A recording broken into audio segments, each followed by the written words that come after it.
We saw a movie. We did. We saw Dungeons and Dragons: Honor Among Thieves. Yes, we did. Which is a movie that when it was like first announced, we fucking memed on. Yeah, because it sounds stupid. Yeah. Because it's a Dungeons and Dragons movie in 2023. Honor Among Thieves. Yeah, it looks stupid. Dungeons and Dragons is such a weird one, where it's an insanely popular IP. Like, one of the most famous, like, it is the most famous tabletop game. You know, it's massive. Yeah, Absolutely massive. Fucking Stranger Things. Yeah. Without D&D, there'd be no fucking Stranger Things. Yeah, exactly. Like, it's humongous, yet, movie-wise, it's been flop after flop they've always struggled. Yeah, really there was struggled. the original trilogy, the Dungeons and Dragons trilogy, which I have seen the second one of, and they were terrible movies, really fucking cheap, shitty fantasy adventure movies. Because this is the thing, nobody understands how to turn D&D into a movie, because D&D is a fucking landmine of ways to fuck it up, because the whole appeal of D&D is you can do anything. Yes. How the fuck do you turn that into a story? Yeah. And I still, you know, I mean, fucking, there was a Dungeons & Dragons animated show, which I've adored as a kid, but it's barely fucking D&D. The only thing it really shares with it is some names of like fucking monsters, classes. The fucking similarities end there. And that's what it's always been.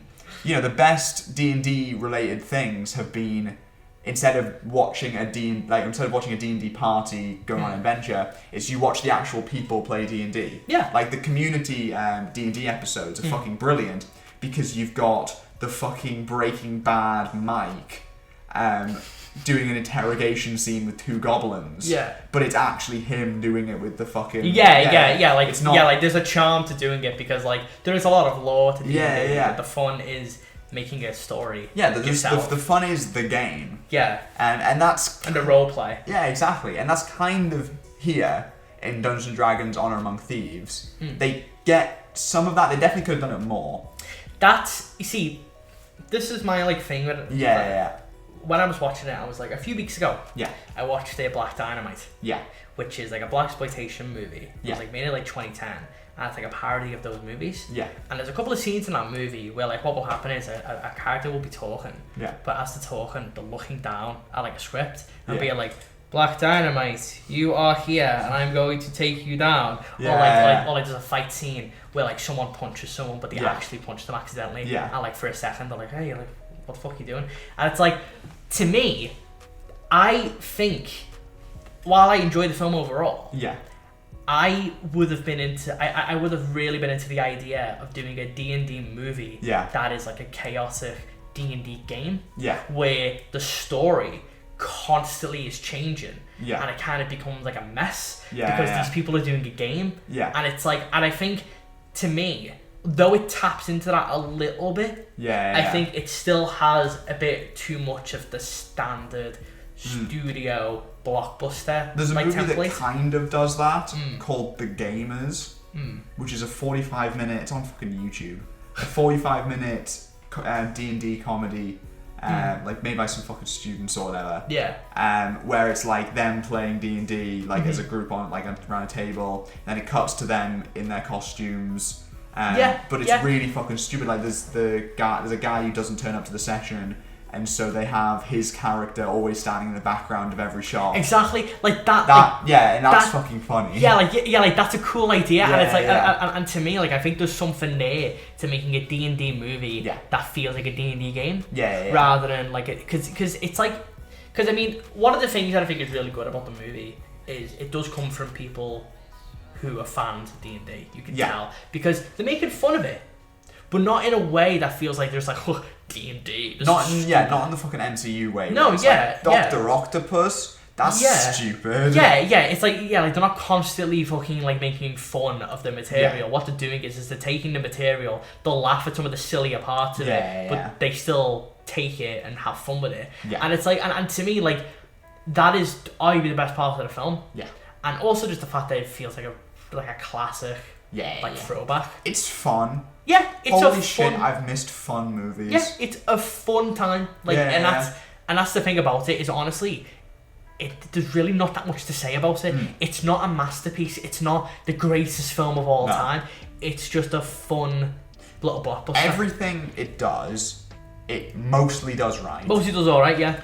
It doesn't do anything fucking groundbreaking, revolutionary. No, it doesn't. Really creative and fun action sequences. Yeah. And it uses effects. I mean, some of the effects are rough. Some of them are rough, but there's some really nice practical effects and stuff in there. Exactly. Like, a lot of what this does, I want more blockbusters to do. Yeah. Like, fucking hell. Like, there's the one scene where it's the druid fucking going into the like trying to escape from the fucking castle or whatever. Yeah. And it's all one take. It's all like one take, and now granted, it's heavily effects driven. Yeah. But like, it is all one take. It's just like characters like shifting into different like animals and stuff to escape, and it's like, and it's fun. It's so much fun. Yeah, and it's like, and that's where like, because it's from the directors of Game Night. Yeah. Where the game it's like they went into D&D with a similar idea. Yeah. Of like, let's take this idea that is kind of stupid and creatively bankrupt, but let's put our own spin on it. Yeah. Game Night should have just been an average studio comedy that would have been forgotten about as soon as it came out. Yeah, people watched it and enjoyed it because it was a funny comedy, but also it had like, it was shot far better than you'd expect. Yeah. Like, there's really exciting sequences in Game Night, which for a film like that you would never expect. Yeah. And I think that's why that film was fun. And it's like, now I would say, but like, you know, between Game Night and Dungeons and Dragons, Game Night's far better. But like, it's still, but it's one of them where like, I can still watch Dungeons and Dragons and be like, that was a fun time. Like, that was a movie that, if they decide to do more, if it does well in the box office and they do more of them, I'd be perfectly okay with it. Yeah. For me, its biggest strength is that it's funny. Yeah. Holy shit, there's not enough funny movies coming out now. Yeah. Now I will say, I didn't laugh out loud too much at the film. Yeah. I wasn't like, oh my god, it's the funniest thing I've ever seen. There were some genuine, like, I really like, there's like a scene in a graveyard, which I think is excellent, and I think is like, and that to me was like really, really funny. And like, and there's a couple of decent lines. I mean, like, Hugh Grant is having a ball. And that, like, and you know, and some of his line deliveries there, like, are really funny. And it's like, there are like some decent jokes in there. And it's like, Chris Pine Chris Pine is fucking great. Yeah, he's great. Like, the whole cast is a ton of fun. And it's like, and I think, and it's kind of got this like Guardians of the Galaxy-esque vibe to it, where it's like this like gang of anti-hero-esque people. They're all thieves. They're all, you know, like, they're all outcasts. And it's but it's one of them where, again, it's just, they all play off each other quite well. Michelle Rodriguez is really fun in it. And it's like, and I think there's some really fun stuff with each of the characters. Every character has a moment to shine. Chris Pine has this moment. Sophia Lillis has like a moment. Like, everyone has a moment to shine. And it's like, and like, they're not the most deep characters. But they're very simple, but I think that's why it works. The film plays to its strengths because it knows we don't need to complicate this. What I mean, it sounds crazy to say, but one of the best things about the film instantly is it feels like a movie. Which sounds like, you know, not to sound like Harry Styles, but it feels like a movie with a beginning, a middle, and an end, and it does not try to set up anything. There's no like, like, they could do more with those characters. They leave that door open for more like adventures. That's fine. That's more than happy. You need to, like, that's kind of how. That's just how it should be. But it's one of them where, like, if they don't do more, well, that's fine. It's, you know, it's a nice end. They're not trying to do 16 other fucking D&D like spin-offs. They're not trying to be like, let's do a Chris Pine prequel. Let's do a Hugh Grant spin-off. They're not trying to do that. They're just like, it's one of them, like, whatever like nuggets are there for more as a franchise are so small that they're barely noticeable, and you won't even think about it, and it's like and they're not obvious with like, hey guys, like, enjoy this. There's no after credit scene that teases, because when I read like, oh, there's a post credit scene, I was like, oh no, it's just a joke. It's just a joke scene. That's it. It's like, they're not trying to do like, you know, there's no after credit scene where it's like you see like the villain of the first one like come back, and it's like there's nothing like that. It's just a movie that comes out, and it's like, now I don't know how well it's gonna do. I hope it does well, because D&D is famous and popular as it is. It's definitely for nerds, and there's no hype around this one really. Although there's been a lot of word of mouth, because they were smart to do early screenings. Yeah, for it was at a festival. Yeah, it was a festival. I think he's on like a charity screening like recently last week, and it's like they do those screenings, and that's good, and that's how they should do it because you can build the hype up. Yeah, and it's exactly. like, and you know, it's like now I don't know if that's going to be that effective for it because it's done well. The reviews are doing like it's gotten very good reviews, but I just don't think the hype's there. Yeah. Not to mention Mario comes out next week. Mario will fucking destroy everything. Yeah, exactly. It's one of them. Like I can see like Mario like completely fucking decimating it. Yeah. And which would be a shame. I mean, obviously Renfield is coming out soon. Oh, and Renfield's gonna be huge. Renfield's gonna be the number one movie of the year. Yeah. Like it's just. But it's one of them where I am rooting for it because even though I don't think it's a masterpiece, even though I'm like it's a 3 out of 5 for me, like a perfect 3 out of 5, I'm like, yeah. Like I'm more than okay with this. Like I'm happy with what it ended up being. I'm happy that it's not the best thing I've ever seen in my life. Yeah. But I don't think it's trying to be. It's just a fun blockbuster, and it's like, there's issues with it. I think some of the effects are weak. And I think, I think the film's a bit long. It is the longest 2 hours and 10 minutes, whilst also not being boring, that I've ever seen in my life. Yeah. It feels like a long movie. It feels long, but also at the same time, it's badly paced without being boring. That makes any sense in the slightest. Yeah, like it's not a boring movie. It's constantly on this level of fun. Yeah. It's constantly on that. Yeah, it doesn't try to like over like succeed, like it doesn't try to exceed that like what it is. It's a D&D movie. Yeah, that's it. It knows what it is and it has fun with it. It does feel like a D&D campaign. Yeah, it genuinely does. Yeah, and I think it will work a lot better with. Now this will be the interesting thing I think for me is how D&D fans will respond to it. Yes, because I think it'll work really well with casual D&D fans. I think hardcore ones will fucking pull up their pants and be like, fucking hell, where's the talk about the Constitution stat? Yeah. But I think with casual D&D fans, I think it'll play brilliantly. I've never played a game of D&D in my life, and I enjoyed it. And that is the other thing, is I think, I wonder how turned off kids will be by the fantasy jargon. Because holy shit, this script is full of fantasy jargon. There's a lot of it, but I think because of the cast and the charm of it, I think it's fine. I think it will be. Holy shit. There's a lot of it, but I feel like fantasy movies, that's kind of what you expect. There's a lot of jargon. It's like sci-fi movies where it's like, we need to get the Forbus and put it in the sphincter. And it's the like, difference is, I think a lot of sci-fi movies have the edge of space. I think fantasy's a harder sell for kids. And also fantasy's for nerds. It is for nerds. And it's for those fucking sweaty nerds. Exactly. If you like fantasy, you should be in like a locker. Yeah, exactly. I should like take your lunch money. Exactly. Like so, being a jock, I was surprised to like this film. Yeah, being like a big jock who likes football sports. And women. Yeah. It's fun. It is fun. It's a fun There's movie. a D&D animated show reference, and that did me.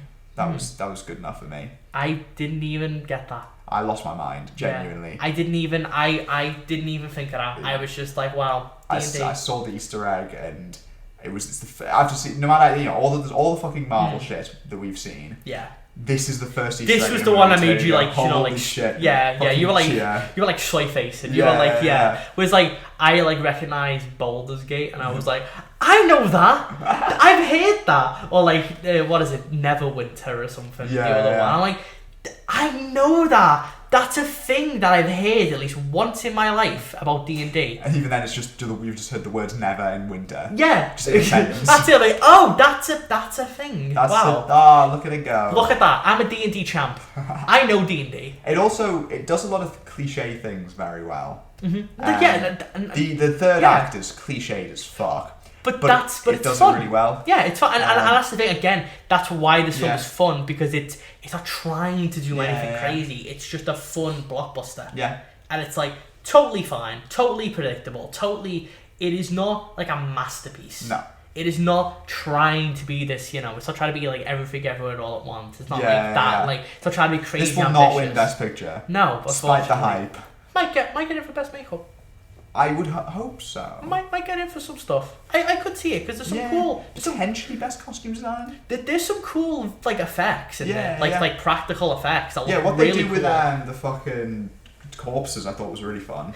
Yeah, they were sick. And even like there's even like a bird that they used like a few times for a joke, and I'm pretty sure some scenes of that were practical. Yeah. There's like certain scenes. It looks like a costume. Yeah, like but like in a fun way. Yeah, like there's certain scenes where like you could tell when something's CG, and then when something is obviously like the corpses that you see like in it 100% are practical. Yeah, and that's good. That's how it should be. Actually, I fucking love the Jonathan joke. I thought I was losing my shit every time. Yeah, like that was like funny, and it's like, but you can tell like with like that character. That was practical. Yeah. Like, okay, obviously not when they did some of the more like crazy stuff with it. Yeah. But when like Jonathan's walking around, that is obviously a practical effect. Yeah. And like, yeah. And if it wasn't, it looks fucking great. Like, that's the thing. Is like now that can sometimes be a struggle. Yeah. Practical and CG when they blend together, especially when the CG parts are rough, because then it makes the practical look better, but also more obvious. Yeah. But I think it gets by just enough. The effects aren't the best, but they just get by. I think the effects didn't distract. I feel like movies like fucking Quantumania, where it's so effective. It's a constant onslaught, and it's like, and I mean, one thing I'll give Dungeons and Dragons is I think they did actually film outside. Holy shit! A few times, which was nice. It is mad, I think, because I mean, one thing D&D does really well is the fucking scenery. Fucking hell, this movie looks gorgeous. Oh yeah, there's some nice. Yeah. Anytime it cuts to like a fucking establishing shot of a location, I'm always like, that fucking location. No, it looks but then there's the one scene, you know, the bit where they come out of I think it's like they come out of the fucking dungeon. Yes. And there's like the campfire, and it looks like they filmed that actually outside, because it looks like an actual real place compared to all the fucking fantasy locations. Yeah. And it just looks like some random beach. It's just like some random, just a random beach, but like good. Yeah, I like that. Like it's film outside. Yeah, good. It's nice when a movie films outside. Especially a movie for nerds. It's like I saw like a fucking behind the scenes clip of Shazam. Yeah. And there's like that scene when they're at the school and like they're on like the school roof, and the whole thing is just green screens, and I'm like, depressing. And it's like, could you really not just get them on a roof? Yeah. Like, could you not do that? Okay, yeah, fair enough. Like when like Shazam's flying, that's CG, that's fine. Yeah. But like, could you not get like these people on a roof? Yeah. Is that really that hard?